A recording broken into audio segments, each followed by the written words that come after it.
Hello there and welcome back to Let's Play Sherlock Holmes Crimes and Punishments. I'm the RNGenius, but you may call me Eric, and in the last episode we left off in the Abbey Grange affair case. We have a husband who got murdered. We have a wife who looks beaten up, Lady Brackenstall. The husband was knighted, and he was well known and pretty, loaded, as you can tell from this room. He was also a drunkard, so the lady wasn't particularly happy about being married to that asshole. And we have a maid who is, like, Lady Brackenstall and Theresa seem pretty close. My first impression is that they were, planning this murder together and blaming it on a band of thieves that's been around in the area. What also speaks for that is the fact that there's a safe on the wall with a bunch of cash inside of it.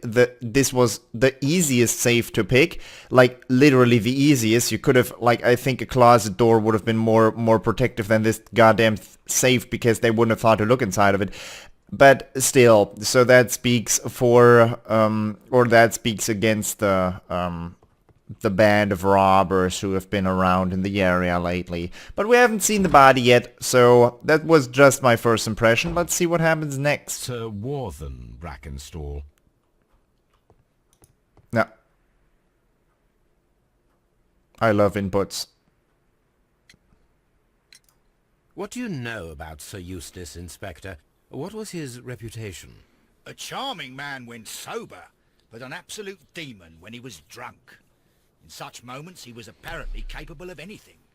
Why, once he splashed fuel on Lady Brackenstall's dog and set it alight.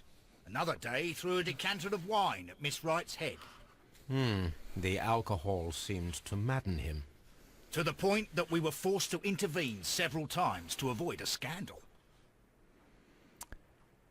Yikes. We can make a deduction from that. Inspector's tale. Violent behavior.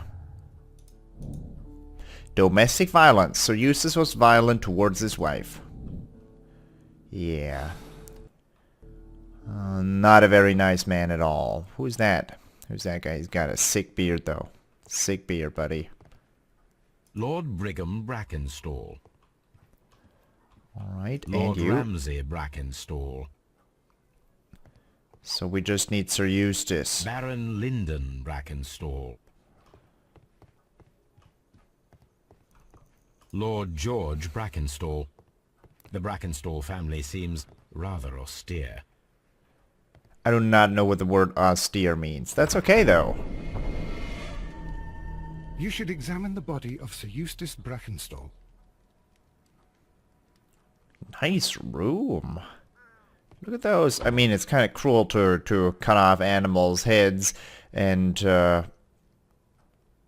put them on walls like that. But they look dope. A hunter scene. A hunter scene. What is that? A trapper's hut. Am I literally going to look at every A picture? trapper's hut. I don't want to look at every picture. A hunter's cabin. A hunting scene. Yeah, I get that he's really into hunting. Ooh, we A got it. decanter standing next to the open bottle. An inseparable pair indeed. Chateau Calon-Ségur. French wine. Grand Cru. This glass has some wine traces, but no visible beeswing. What is beeswing? There is beeswing at the bottom, as if the wine had not been decanted before being poured. That tells you how much I know about wine. This glass has some wine traces, but no visible beeswing. It is rather strange that only one of these glasses has dregs of beeswing inside it, while the other two are clear.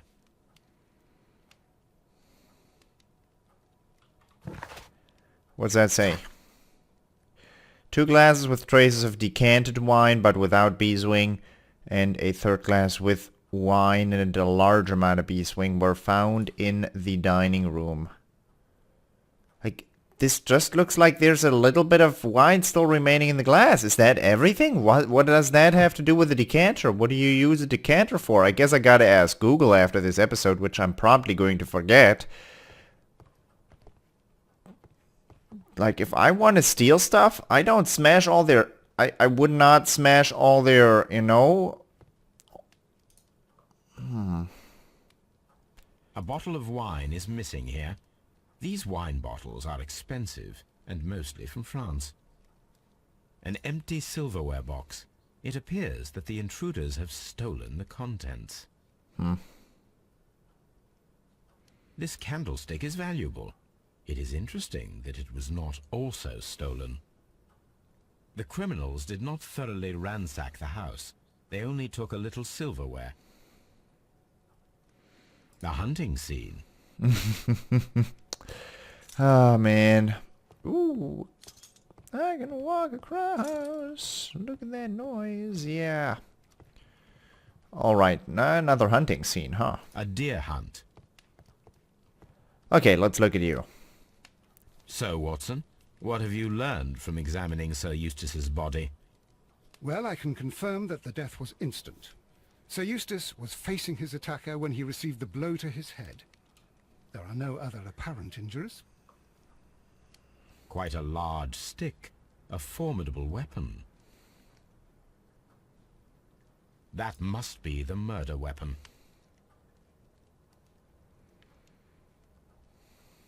Quite a large stick. I wish I hadn't... Formidable weapon. Yeah? Barefoot. He had therefore been in bed and did not have time to fully dress. Well, I walk around at home barefooted sometimes too. That doesn't mean I was literally lying inside of my bed, but... you know, sometimes when I sleep I've got socks on too. The head was cracked with the force of the blow. It is covered in blood. Sir Eustace might have struck his head upon it while falling from the blow. That is one possible explanation.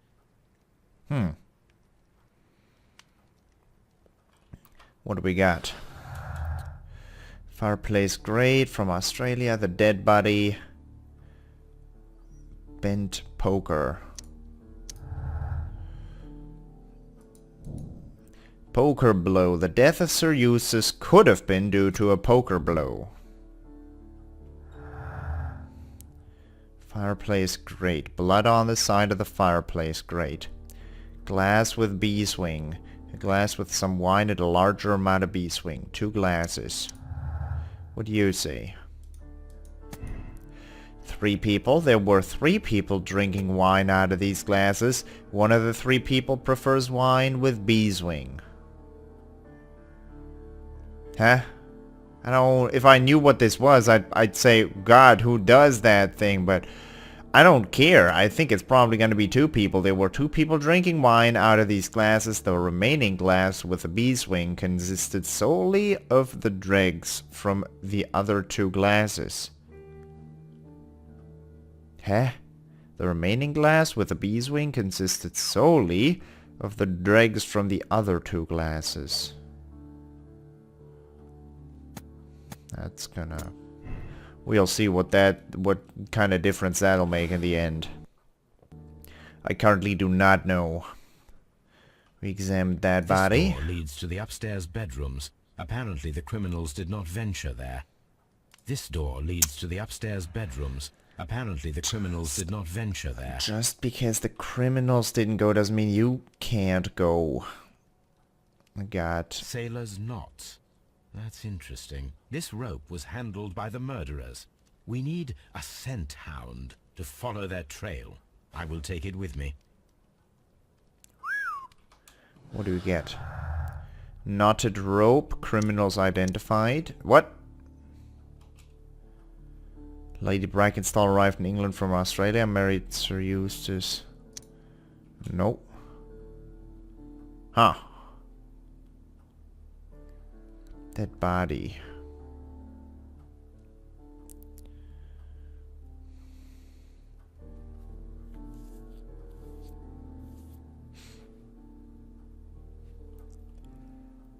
Huh. That not either. Well, what's the knotted rope got to have to do with a fireplace? What's the fact that Lady Brackenstall arrived in England from Australia got to do with a fireplace?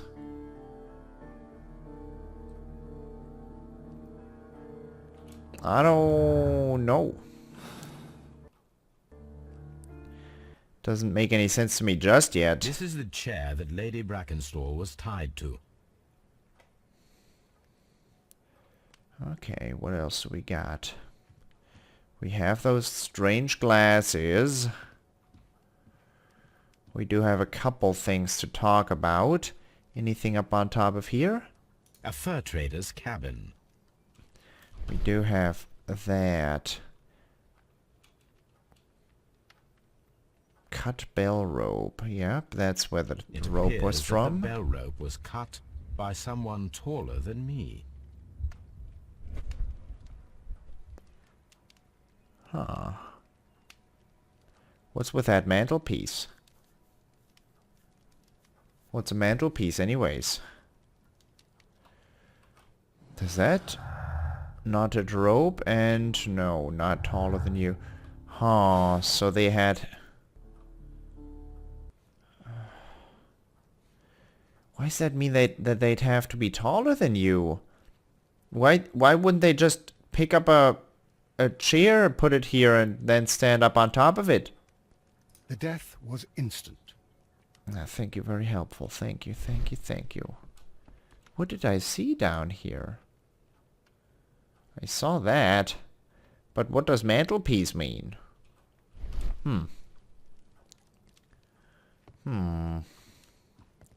We about done. Can talk about... Oh, we have to try this out at the analysis table.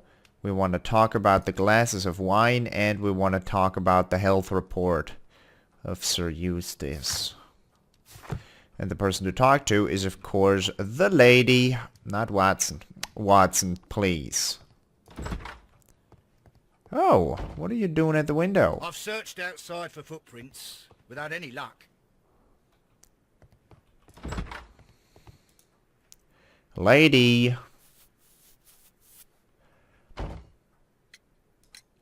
There are 3 glasses on the dining room table. I was wondering if... Oh, I forgot. When I came to myself the first time, each of them had a glass in his hand. They might have been a father and his 2 sons. They talked together in whispers, and then they left. Your ladyship?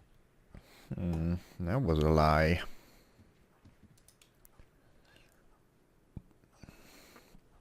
Ice cold. Sir Eustace's doctor speaks of his violent behavior. Yes, Sir Eustace was an extremely violent man. A detestable human being, to be more precise. It is true that he once threw a decanter at me, and all because I dared to stand up to him in defence of my mistress. Sly devil. God forgive me that I should speak of him so now that he's dead, but a devil he was, if ever one walked the earth. We met him only 18 months ago. She'd only just arrived in London. Yes, it was her first voyage. She'd never been from home before.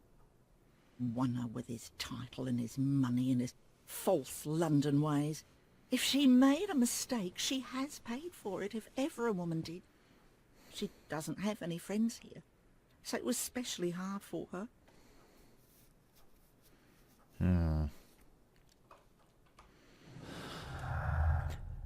No personal life from Australia. No acquaintance. Lady Brackenstall married Sir Eustace shortly after arriving in England and remained at home during that time. There is little possibility that she or her maid are acquainted with anyone in the country. Acquainted with a sailor. Lady is acquainted with someone from the Rock of Gibraltar. What's the Rock of Gibraltar?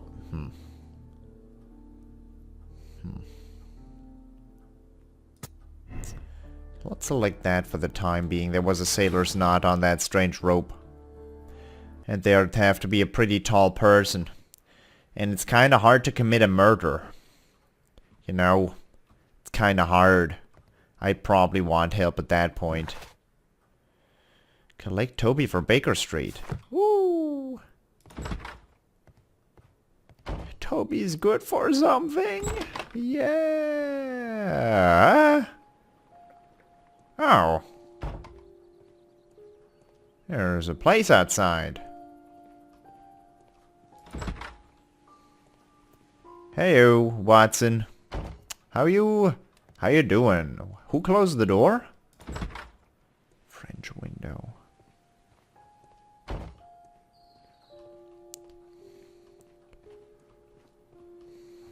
I've searched outside for footprints, but no luck, I'm afraid. That's what he said. What are you? Whole bunch of nothing. There's a statue standing back there. Got a little cool looking fountain.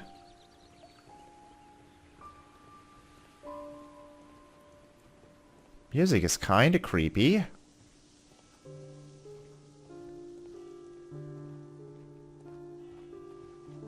Got a bell ringing. Little statue. The times. Why are we here?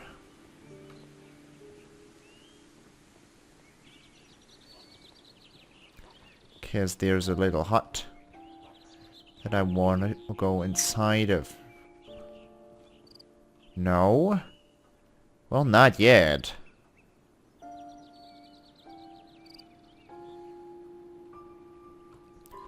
There's definitely something I'm going to be able to do out here, but not right now. Let's get Toby. Let's do some analysis.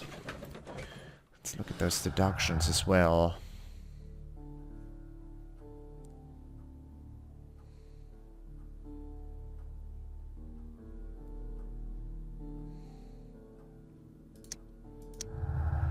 Ah, that's a thing.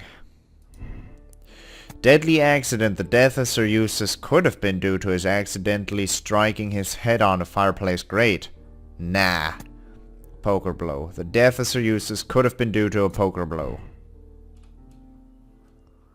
Alright, that's what I was missing.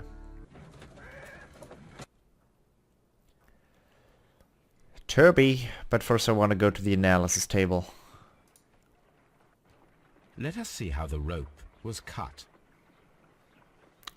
Bell rope. The fibers at the end of the rope are smoothly cut. Let us try to find out what tool was used to cut the rope. Let's take a guess.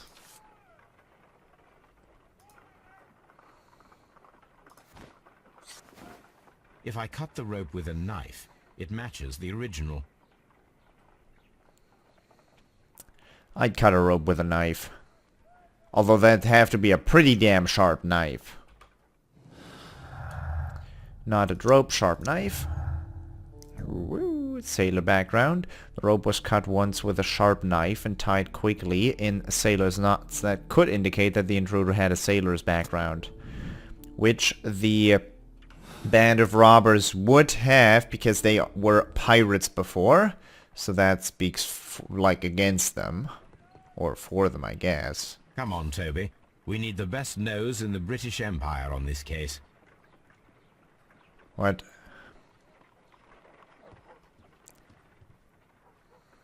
What? Dude, I'm not gonna bother. If you wanna walk in the wrong direction, I don't care. So now we have the best nose in the... Wow, that looks nice. Doesn't it? Him with his dog right beside of him in the cab. He doesn't even look at him. I would at least pat his head or something, even though it's not the coolest looking dog ever. Oh well. But this is going to be enough for the moment. Never mind. Search, Toby.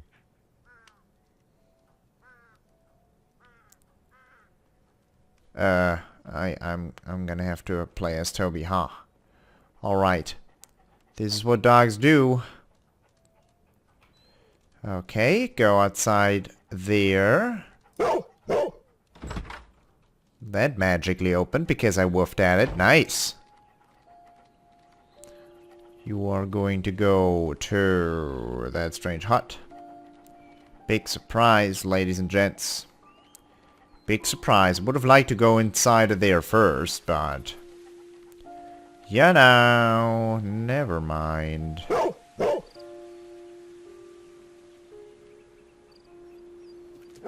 The intruders entered the shed for some reason when they were making off with the silverware.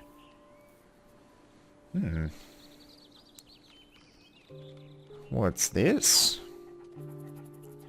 Yeah, I probably would have thrown the silverware into the well if I had to get rid of some silverware that I wanted to claim was stolen.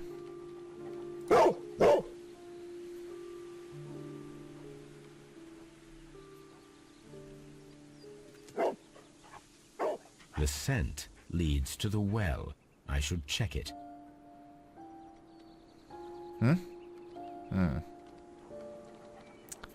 Where else? And then they left? No, they climbed the wall.